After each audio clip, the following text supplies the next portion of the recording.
Hello बच्चों, let's see this question. The question says the electric potential inside a conducting sphere increases from center to surface, decreases from center to surface, remains constant from center to surface, is zero at every point inside. So question में कहा गया है कि जो electric potential है inside a conducting sphere हमें बताना है, इंक्रीज होगी, डिक्रीज होगी या फिर कांस्टेंट होगी from the centre to surface.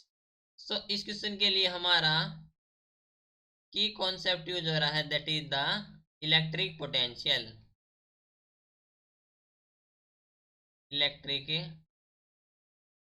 Potential, ठीक है। तो हम जानते हैं कि जो इलेक्ट्रिक फील्ड होती है इनसाइड ए कंडक्टर वो जीरो होती है। As the electric field, electric field inside a conductor, inside a conductor is zero, zero, क्योंकि जो पोटेंशियल होती है एट एनी पॉइंट वो होती है कांस्टेंट है। So the potential at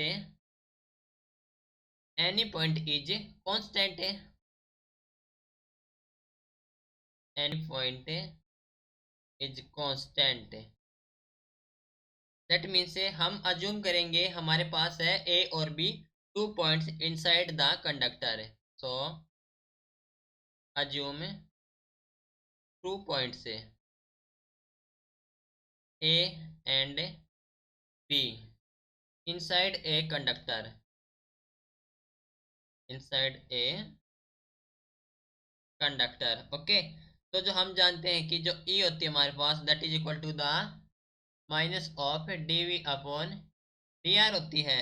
that means as E हो जाएगी zero and D V is equal to also zero. Okay, and जो V of A minus V of B हो जाएगी, चेंज वो हो जाए हमारे पास जीरो। ठीक है, दैट मीन्स हम कह सकते हैं कि जो वी ऑफ ए हो जाएगी पोटेंशियल एट ए वो हो जाएगी equal to the potential at B, क्योंकि इलेक्ट्रिक फील्ड जीरो होती है और जो चेंज हो जाएगा dv वो जीरो हो जाएगा। दैट मीन्स चेंज जीरो हो रहा है, V A minus V B zero हो रहा है। तो हम कह सकते हैं कि V A is equal to V B. Okay, तो हम कह सकते हैं कि जो इलेक्ट्रिक पोटेंशियल होगी इनसाइड एक कंडक्टिंग स्फीयर वो होगी हमारे पास constant from centre to surface. Okay, तो that means V A is equal to V B, जो कि हो जाएगी remains constant for centre to surface. Select करेंगे तो ऑप्शन सी हो जाएगा करेक्ट आंसर।